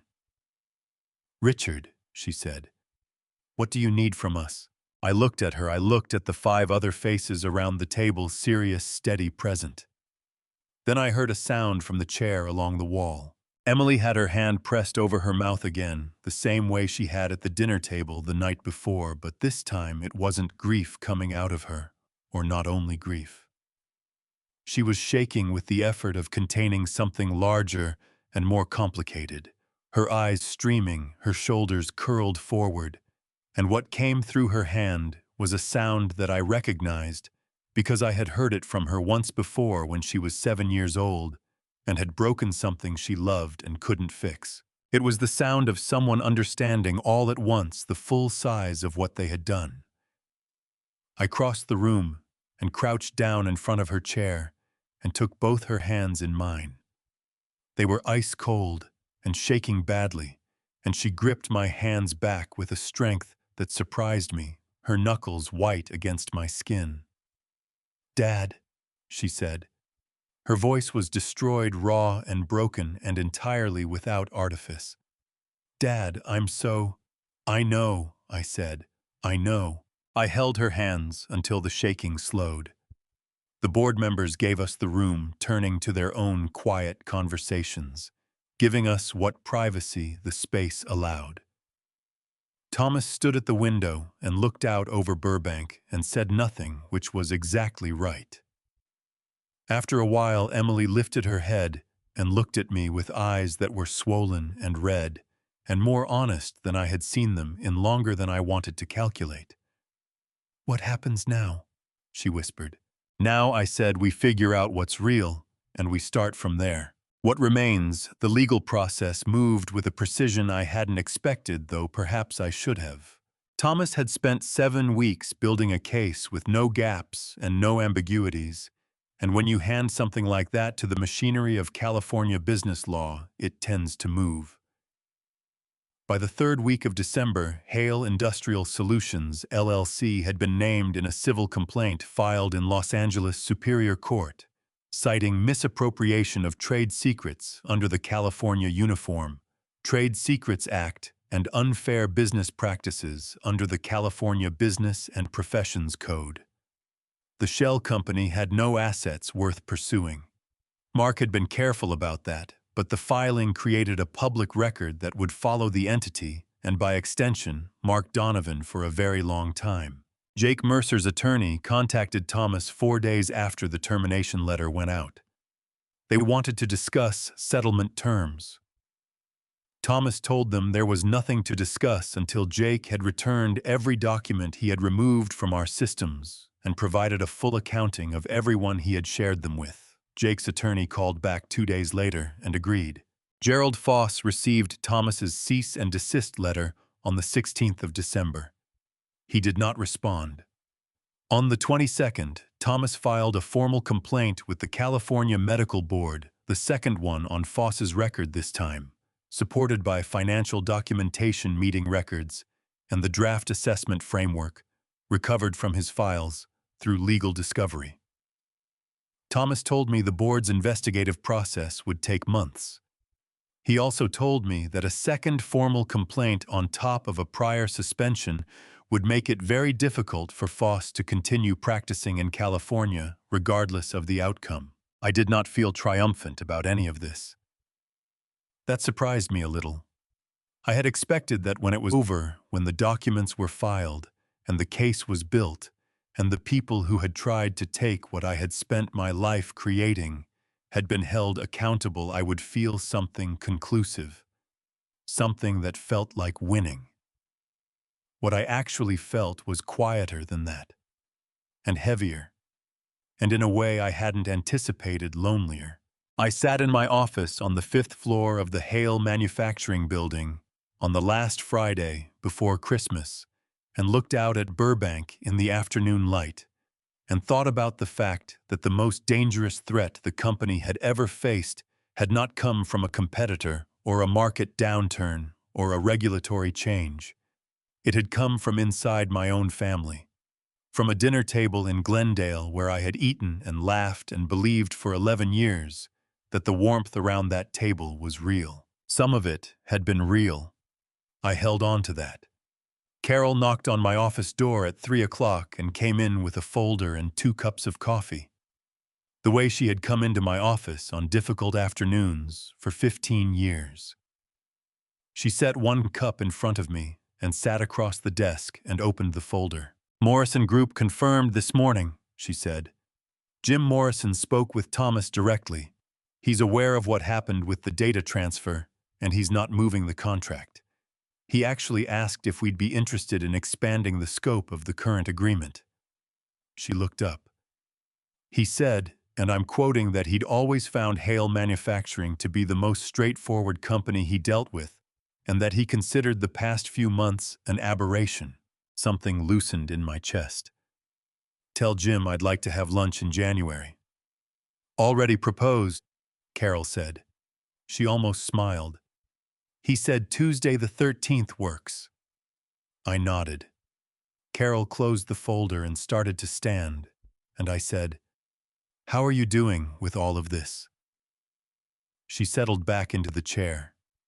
It was the kind of question I didn't ask enough, and we both knew it. Honestly, she wrapped both hands around her coffee cup.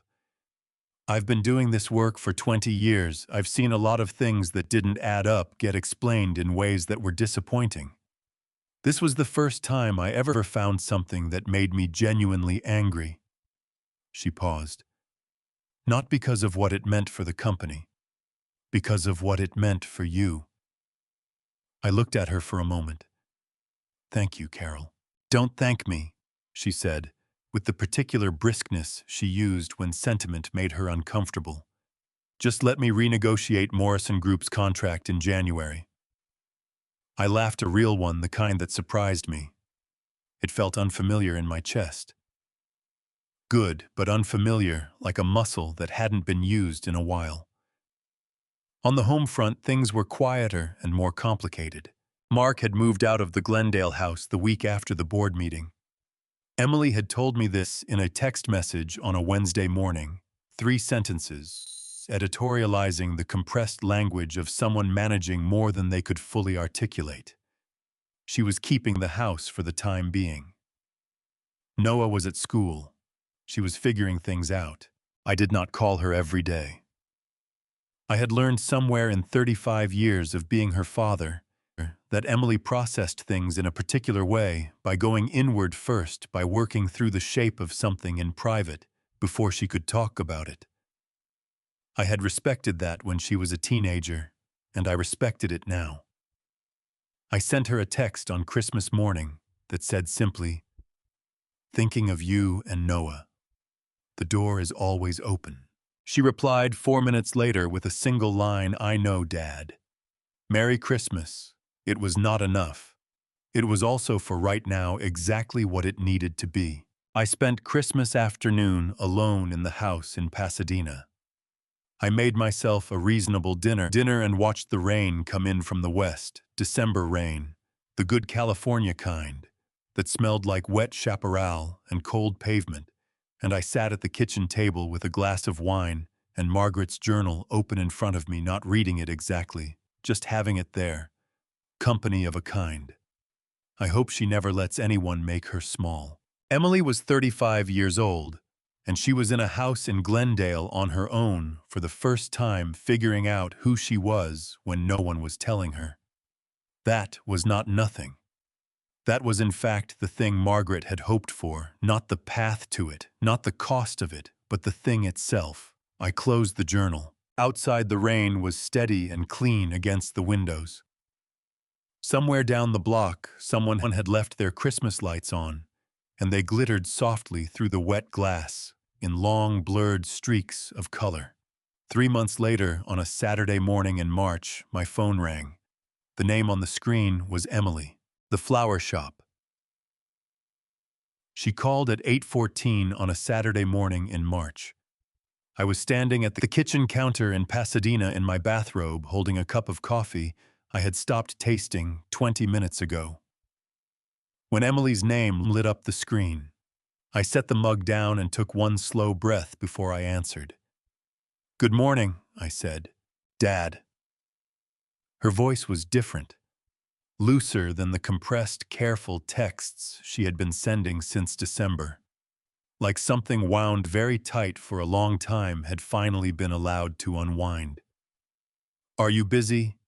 "No," I said. "I'm at the shop." A pause. "Would you come by? I'll make you real coffee. Better than whatever you're drinking right now." I looked at the mediocre grocery store blend in my mug. "That's a low bar, Emily." She laughed, short, surprised at herself. The laugh of someone who hadn't expected to find anything funny yet. Just come anyway.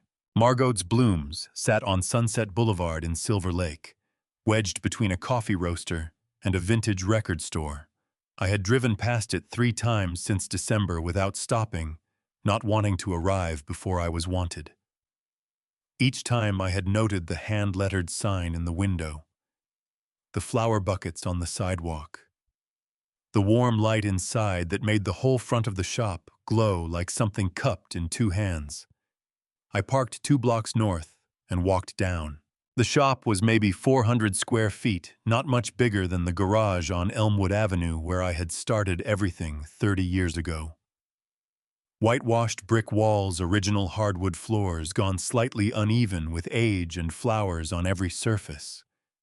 Tulips, ranunculus, paper whites, something purple and feathery I couldn't name.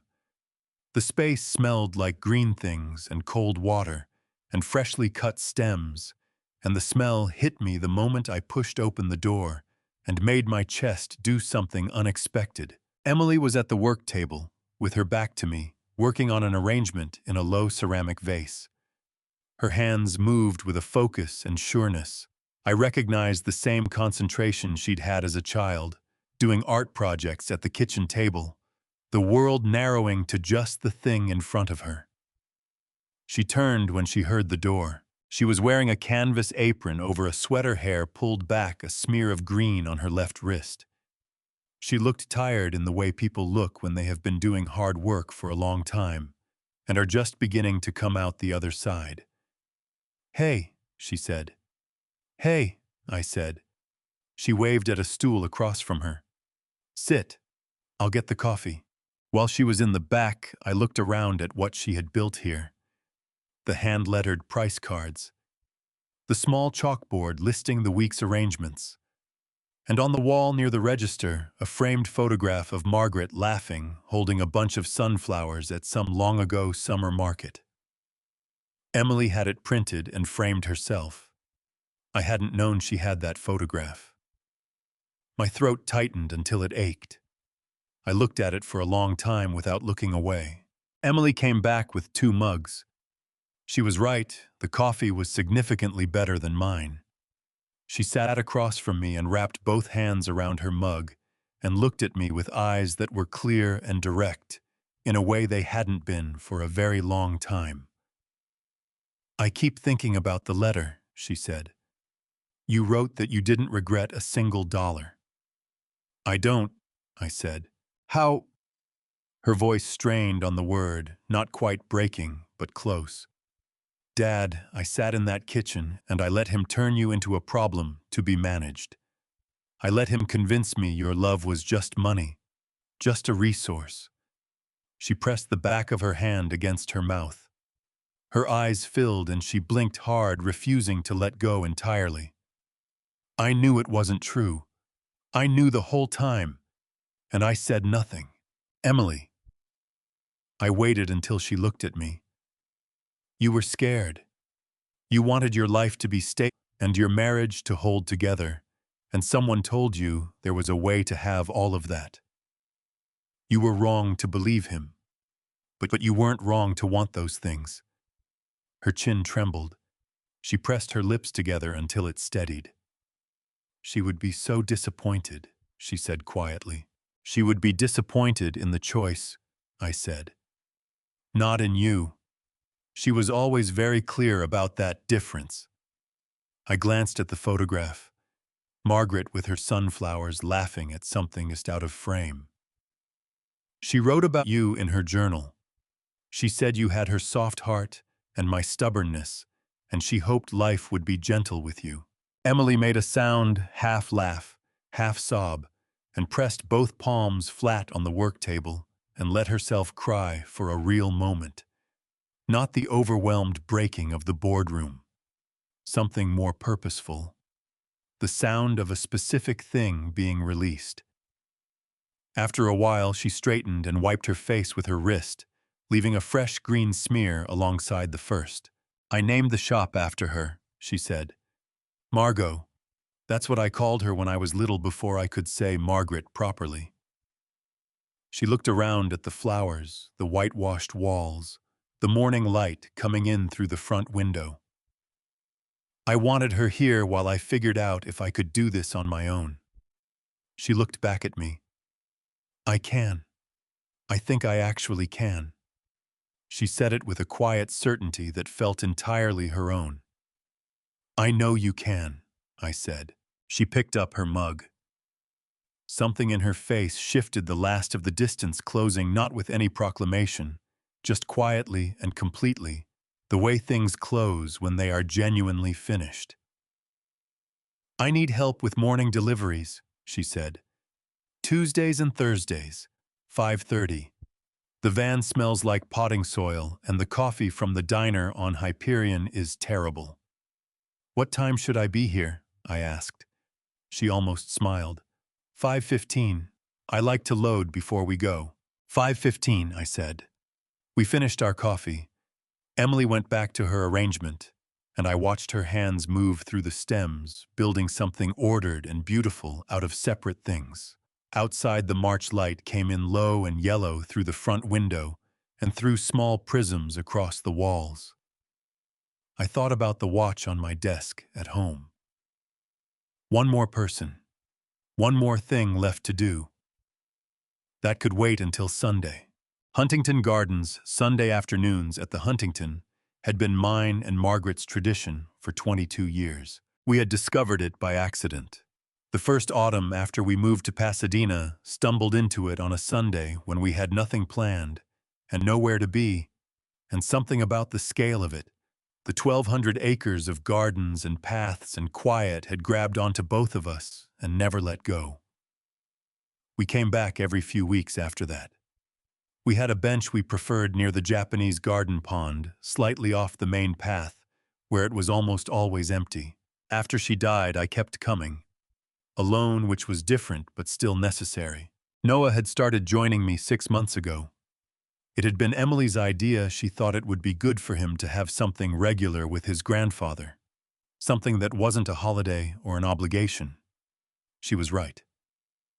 Noah brought his small digital camera and photographed everything, indiscriminately: insects, statues, his own shoes, the sky through different kinds of trees, and I walked beside him and answered his questions and felt for an hour or two each Sunday that the world was the size it was supposed to be. I was crouched over something in the path when I caught up to him that afternoon, a beetle it turned out, making its determined way across the flagstone with the focused urgency of something that had somewhere important to be. "Grandpa." Noah looked up, his face flushed from the cold and bright, with the particular excitement of a child who has just discovered something worth sharing. "Look at this guy. He's huge. Hi is." I agreed, crouching down beside him. The beetle was maybe an inch long, a dark, iridescent green that flashed blue in the light. "Where do you think he's going?" Noah considered this seriously. "Probably home," he said. "He looks like he's in a hurry." We watched the beetle until it reached the edge of the path and disappeared into the grass. Then Noah jumped up and ran ahead toward the pond, his camera swinging from the strap around his neck, his jacket unzipped despite the March chill. I followed at my own pace and found him standing at the water's edge, photographing a heron that was standing very still in the shallows on the far side. I sat down on the bench, our bench mine and Margaret's, and watched him work. After a while, the heron lost patience and lifted off in one slow wing beat, and Noah came and threw himself onto the bench beside me, breathing hard, pulling up the photographs on his camera screen to review them with the critical attention of someone who took his work seriously. "Did I get it?" he asked, tilting the screen toward me. "You got it," I said. He grinned wide and unguarded, the grin that was entirely his own. Then he leaned against my arm the way he had been doing since he was 3 years old, warm and solid, and completely unself-conscious about it. I reached into my jacket pocket. The watch box was small, navy blue, the jeweler's ribbon still tied around it, slightly creased from all the months it had spent in drawers and pockets, and on corner desks waiting for the right moment. I turned it over in my hands once. Then I held it out to Noah. He looked at it. Then at me. "What's that?" "Open it," I said. He pulled the ribbon loose carefully, the way children handle things they understand to be important, and lifted the lid. The watch face caught the afternoon light and threw it back in a clean arc. "This belonged to your grandmother," I said. "She wore it every day for 18 years. I paused. "I was going to give it to your mother. But I think your grandmother would have wanted you to have it, because you're the only one of us who never needed a reason to love anyone." Noah looked at the watch for a long time without speaking. His brow furrowed slightly, the way it did when he was thinking carefully. "Was she nice?" he asked. "Grandma Margaret." My chest ached with something that was grief and gratitude in equal measure, so thoroughly mixed together that I couldn't have told you where one ended and the other began. "She was the best person I ever knew," I said. Noah nodded slowly, accepting this as the complete and sufficient answer that it was. Then he closed the box carefully and held it in both hands in his lap and turned back to look at the pond where the heron had returned and was standing in the shallows, again patient and still. We sat there together until the sun dropped low over the San Gabriel Mountains and the light turned gold and thin across the water. Noah leaned heavier against my arm as he got tired, the watch box held loosely in his hands, his breathing going slow and easy. I didn't move. There was nowhere else I needed to be. I believe God gives every parent the same impossible task: love completely, without losing yourself in the giving. I failed at that for years. I confused generosity with love and made it easy for others to do the same. Don't wait until you're standing on someone's porch holding a gift they never intended to receive. Don't let your love become so automatic it stops feeling like a choice. Family stories. Revenge doesn't begin with villains. It begins with good people who stopped paying attention to what their silence was teaching the people they loved most. Family drama revenge is never the destination. The real story is who you are when the dust finally settles.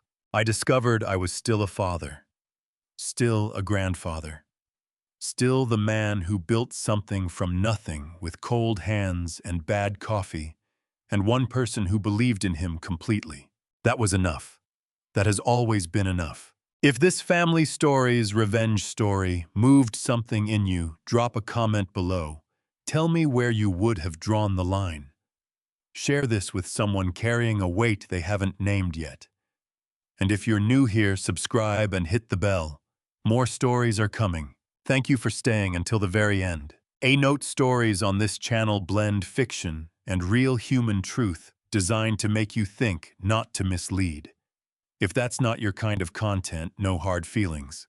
But if it is, I'll see you in the next one.